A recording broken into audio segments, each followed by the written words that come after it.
cœur, car le royaume des cieux est à eux. Alléluia, Alléluia, Alléluia, Alléluia, Alléluia, Alléluia, Alléluia, Alléluia. Le Seigneur soit avec vous. Évangile de Jésus-Christ selon saint Marc.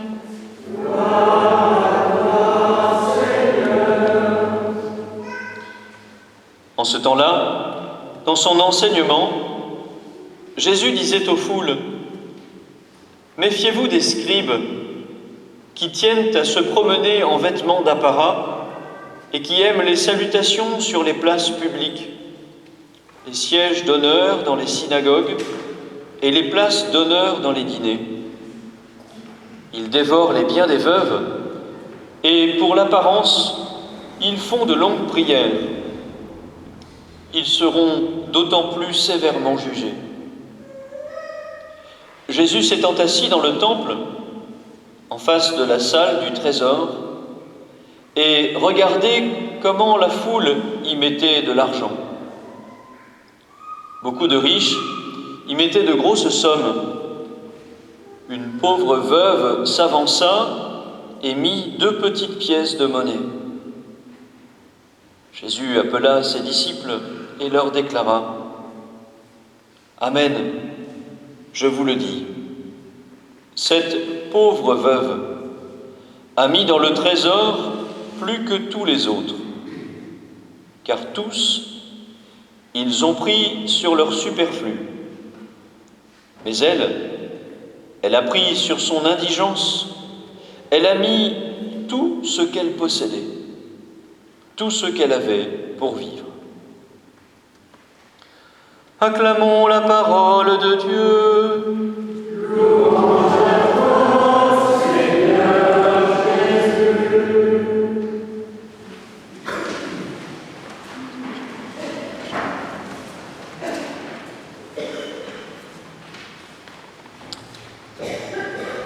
Tout ce que tu gardes pour toi est perdu pour toujours. Tout ce que tu donnes est à toi à jamais. Cela fait partie de ces belles maximes, de ces belles phrases qui sont si grandes et si belles qu'elles semblent ne pas avoir d'auteur, puisqu'on l'attribue aussi bien à Mère Teresa, mais je n'ai jamais réussi à trouver la preuve que c'était bien elle qui avait dit cela. Et on trouve aussi cette phrase dans un beau livre de Éric Emmanuel Schmitt, Monsieur Ibrahim et les fleurs du Coran. Tout ce que tu gardes pour toi est perdu à jamais, tout ce que tu donnes est à toi pour toujours. Cette maxime pourrait suffire à résumer ce beau récit du livre des rois, de l'histoire de la rencontre entre cette veuve de Sarepta et Élie, et l'image de l'évangile, cette histoire de l'évangile de cette femme qui vient donner tout ce qu'elle a dans le trésor du temple. Pourtant, ça n'est pas forcément notre première réaction de nous émerveiller peut-être devant ces 2 histoires. Sans doute que si l'on faisait lire ces 2 histoires à des personnes qui cherchent Dieu et qui peut-être se sont un peu éloignées de la foi ou se sentent éloignées de la foi, peut-être que leur première réaction à une lecture rapide serait d'abord d'être scandalisés. En effet, est-ce que le Dieu dans lequel nous croyons est donc ce Dieu qui veut que nous donnions tout en échange de rien ? Est-ce qu'il veut que nous vivions dans la misère, quasiment dans la ruine, puisque cette femme donne tout, et alors, si elle a tout donné, mais comment va-t-elle vivre ? Et l'attitude du prophète Élie à l'égard de cette veuve de Sarepta peut nous paraître scandaleuse. Je vous rappelle d'abord un peu le contexte, celui de la vie d'une veuve à cette époque-là. Être veuve à l'époque d'Élie, c'était n'avoir plus aucun statut social, et donc être condamnée à la misère, à moins d'être recueillie par une part de sa propre famille. Sans doute n'en a-t-elle pas pour vivre dans une telle indigence.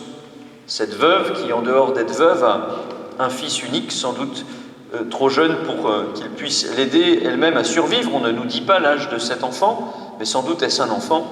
Et voilà que le prophète Élie, alors que l'on vit dans une période de famine voulue par le prophète Élie, comme une vengeance de Dieu pour aider le cœur du peuple d'Israël, des Israélites, à se retourner à nouveau vers leur Dieu, alors qu'ils adorent les dieux des prophètes de Baal. Élie a proclamé une famine sur tout le pays, et c'est à cause de cette famine que cette femme se retrouve, en plus de son indigence, à cause de son statut de veuve, dans la misère. Et voilà que le prophète Élie vient, semble-t-il, lui voler son pain. « Apporte-moi un morceau de pain, lui dit le prophète Élie. Je le jure par la vie du Seigneur ton Dieu, je n'ai pas de pain. J'ai seulement dans une jarre une poignée de farine, un peu d'huile dans un vase, je ramasse 2 morceaux de bois, je rentre préparer pour moi et pour mon fils ce qui nous reste.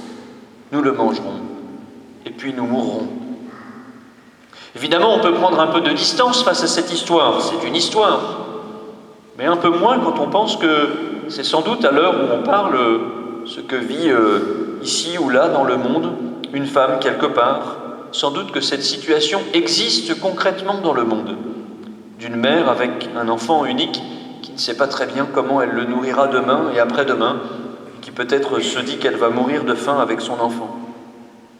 Et le prophète Élie insiste en lui disant « Mais d'abord, cuis-moi une petite galette, apporte-la moi, ensuite tu en feras pour toi et ton fils. » Évidemment, si l'on regarde ainsi l'histoire, le Seigneur peut nous paraître comme celui qui prend et celui qui nous invite à la misère. Évidemment, regardons l'histoire d'un autre point de vue, mais laissons part à cette interrogation qui souvent est celle de nos contemporains. Est-ce que Dieu est juste ? Est-ce que Dieu est celui non seulement qui prend tout, mais prend même ce que nous aimons ? C'est la grande question, l'interrogation de nos contemporains face à la mort. Regardons d'une manière plus juste ces textes. D'abord, l'histoire d'Élie encore. Le prophète Élie ne lui demande pas seulement de cuire une petite galette sans l'encourager par la confiance dans le Seigneur, car c'est bien là, évidemment, le point de tension de l'histoire. « N'aie pas peur », commence par dire le prophète Élie. Ce « n'aie pas peur » qui revient si souvent dans l'Écriture quand le Seigneur se révèle à Moïse.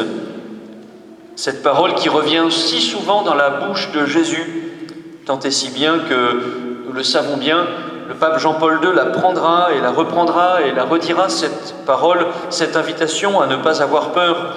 Elle est au cœur de son discours inaugural, de son pontificat. N'aie pas peur. C'est bien de cela dont il s'agit, de remettre sa vie entre les mains de Dieu et d'avoir confiance en sa providence. Jarre de farine, point ne s'épuisera, vase d'huile, point ne se videra, jusqu'au jour où le Seigneur donnera la pluie pour arroser la terre. Et c'est ce qui se produit.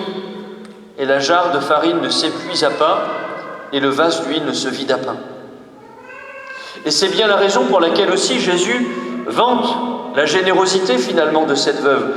Il ne l'invite pas à vivre dans la misère quand il la bénit, quand il professe une béatitude sur elle en disant « Regardez cette femme, elle a mis tout ce qu'elle possédait, tout ce qu'elle avait pour vivre. » Jésus ne l'invite pas à vivre dans la misère, mais il bénit le fait qu'elle sait que toute sa vie dépend de Dieu.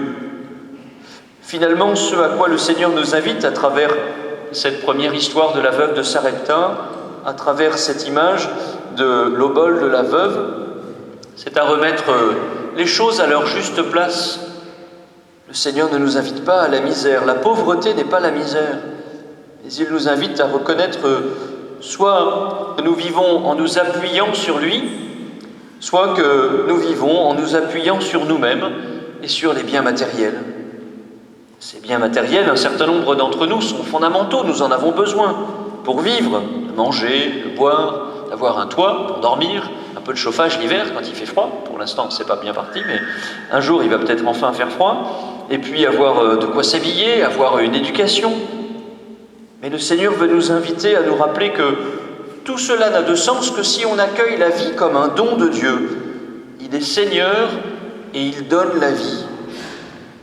Finalement, au bout d'un certain temps, si nous nous appuyons que sur nos biens matériels, si on ne peut plus vivre sans notre téléphone portable, par exemple, je donne cet exemple-là merveilleux parce que quelqu'un a eu la délicatesse de me faire découvrir la semaine dernière qu'on pouvait vivre une semaine sans téléphone portable en me l'empruntant, semble-t-il, pour toujours, puisqu'il est resté là où j'étais en vacances, alors qu'on me l'a fauché dans une sacristie, comme quoi rien n'est sûr.